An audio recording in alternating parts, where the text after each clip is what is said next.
صحابہ کرام کو چھوڑ دو گے تو تمہارا دین بھی نہیں رہے گا۔ یہ آج کے زمانے میں مجھے بتانا بہت ضروری ہے۔ اللہ کے نبی صلی اللہ تعالیٰ علیہ وسلم نے ان مقدس نفوس کی خود اپنی احادیث میں تعریف فرمائی، بلکہ خود میرے مولا نے ان کی فضیلت میں آیتیں نازل فرمائی۔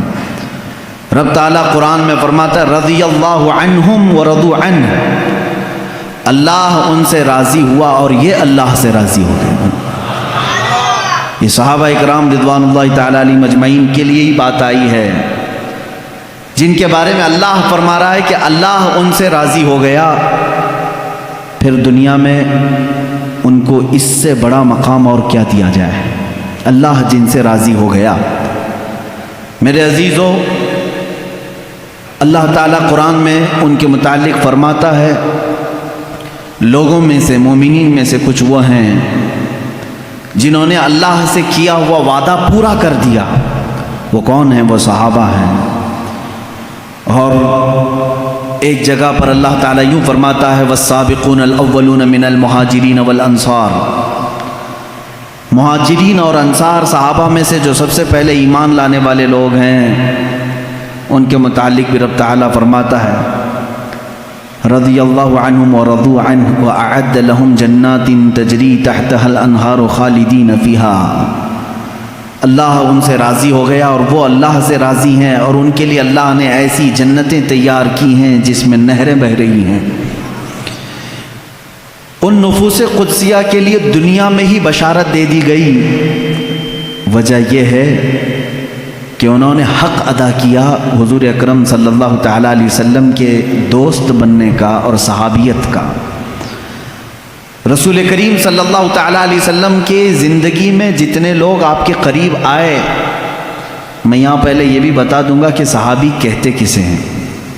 صحابی کون ہے؟ وہ پوری ڈیفینیشن معلوم ہونی چاہیے آپ کو، جو حالت اسلام میں میرے آقا صلی اللہ تعالیٰ علیہ وسلم کی زندگی میں ایک بار بھی زیارت کیا ہو اور حالت اسلام میں ہی انتقال بھی ہوا ہو، اسے کیا کہتے ہیں؟ صحابی۔ جو حالت اسلام میں حضور کی زیارت کیا ہو اور اسلام کی حالت میں ہی انتقال بھی ہوا ہو، حضور اکرم صلی اللہ تعالیٰ علیہ وسلم کو خواہ ایک لمحے کے لیے بھی دیکھا ہو، وہ صحابی ہے۔ اب اس سے یہ تعریف سے میں کیوں بتانا چاہتا ہوں، کیونکہ رسول کریم صلی اللہ علیہ وسلم کے زمانے میں بہت سارے لوگ تھے، حضور کو دیکھیں، ابو جہل دیکھا ہے، ابو لہب دیکھا ہے، لیکن وہ حالت اسلام میں نہیں دیکھا، انہوں نے کفر کی حالت میں دیکھا۔ صحابی وہ ہوتا ہے جو حالت ایمان میں دیکھا ہو، اور کچھ وہ لوگ ہیں جو ایمان تو لائے تھے رسول کریم صلی اللہ تعالیٰ علیہ وسلم پر، لیکن حضور کی وفات کے بعد کچھ لوگ اس میں سے مرتد بھی ہوئے ہیں، دین چھوڑ دیے، کچھ ہوں گے گنتی کے، تو وہ ان کو بھی صحابی نہیں کہا جاتا، کیونکہ جس کا کفر پر خاتمہ ہوا وہ صحابی نہیں۔ صحابی کے لیے دو شرطیں مین ہیں، حالت اسلام میں حضور صلی اللہ علیہ وسلم کو دیکھا ہو اور حالت اسلام میں ہی دنیا سے رخصت بھی ہوا ہو، وہ صحابی ہے۔ اب صحابی جن کو اللہ تبارک و تعالیٰ نے یہ مقام عطا فرمایا ہے، وہ عام مقام نہیں ہے، بلکہ بزرگوں نے لکھا ہے قیامت تک جتنے اچھے لوگ پیدا ہو سکتے تھے ان سب کو جمع کر کے اللہ نے میرے نبی کا صحابی بنا دیا۔ ان سے اچھا دنیا میں کبھی کوئی آئے گا نہیں، قیامت تک صحابہ سے اچھا پھر کوئی نہیں آئے گا۔ جو سب سے اچھے تھے دنیا میں، ان کو اللہ تعالیٰ نے رسول اکرم صلی اللہ علیہ وسلم کا صحابی بنایا۔ ایک بات اور بھی میں آپ کو بتا دوں، اسلام میں پورے امت کا اجماع ہے اس بات پر کہ کسی بھی صحابی کی شان میں گستاخی جائز نہیں۔ الصحابہ کلہم عدول، جتنے صحابی ہیں سب کے سب عادل تھے، پرہیزگار تھے، ان میں سے ایک بھی بگڑا ہوا یا گمراہ نہیں، ایک بھی صحابی کو۔ صحابہ کتنے تھے میرے عزیزو؟ آج افسوس ہے کہ اس امت کو صحابہ سے دور کر دیا گیا ہے، اور صحابہ اکرام کی سیرت کی بجائے دوسروں کے